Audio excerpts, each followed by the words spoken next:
আমি আজ নতুন একটি বিষয় নিয়ে আলোচনা করব।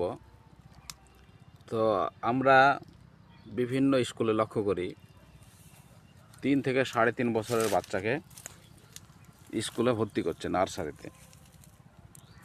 তো সাইকোলজিস্টদের মতে বা বিজ্ঞানীদের মতে বা যারা শিশুদের নিয়ে গবেষণা করে তাদের মতে শিশুদের স্কুলে ভর্তি করার সঠিক বয়স কত বা পড়ালেখা শুরু করার সঠিক বয়স কত। তো এটা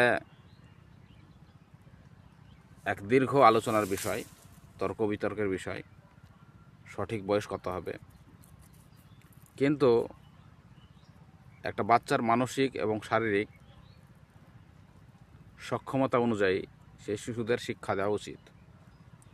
সাপোজ একটি বাচ্চা মানসিকভাবে লেখাপড়া সেই অল্প বয়সে 3 বা 3.5 বছরে শেখার জন্য মানসিকভাবে রেডি না, তো সেই বাচ্চাকে ফোর্সফুলি স্কুলে পাঠিয়ে ফোর্সফুলি লেসন দেওয়া এবং সেটা খুব বোরিংভাবে, যেটায় বাচ্চারা আনন্দ পাচ্ছে না, তাহলে স্টাডি বলছে সেই বাচ্চাটার ব্রেনের ক্ষতি হওয়ার সম্ভাবনা বেশি।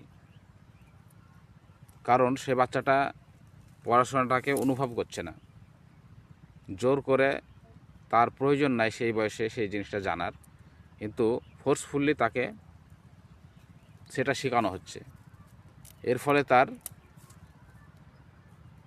মনের বিরূপ প্রভাব পড়ে, এতে সে বাচ্চার পড়াশোনায় আগ্রহ কমে যায়। তাই বিভিন্ন দেশের স্টাডি করে, যেটা ওয়ার্ল্ডের বেস্ট দেশ ফিনল্যান্ডে পাওয়া যাচ্ছে 7 বছর বা 6 বছরের আগে স্কুলিং সিস্টেম নেই ফিনল্যান্ডে যেটা হয়, বাচ্চাদের 7 বছরের আগে খেলাধুলার মাধ্যমে শেখা হয়। সেটা কোনো ফোর্সফুলি না, সেটা ঐচ্ছিক বিষয় এবং সেটা বেশি প্র্যাকটিক্যালি পরিবেশের সাথে মিশে সেই শিক্ষাটা দেওয়া হয়।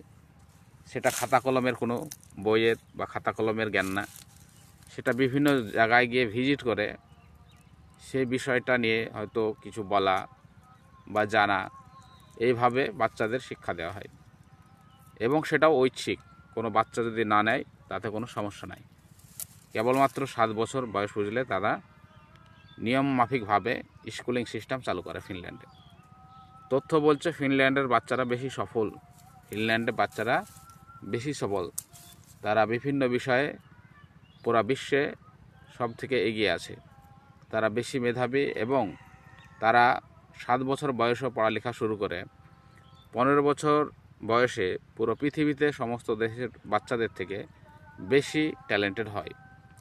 তো বিষয় হচ্ছে অল্প বয়সে নয়, যখন তার মানসিক প্রস্তুতি কমপ্লিট হবে, সে বাচ্চাটার শারীরিকভাবে প্রস্তুতি কমপ্লিট হবে, তখন সে আনন্দ সহকারে পড়াশোনাটা করছে, সেই সময় তাকে সেগুলো শেখাতে হবে এবং সে সেগুলো নেবে এবং সেগুলো আনন্দ সহকারে শিখবে, তাতে তার ফলাফল ভালো হবে।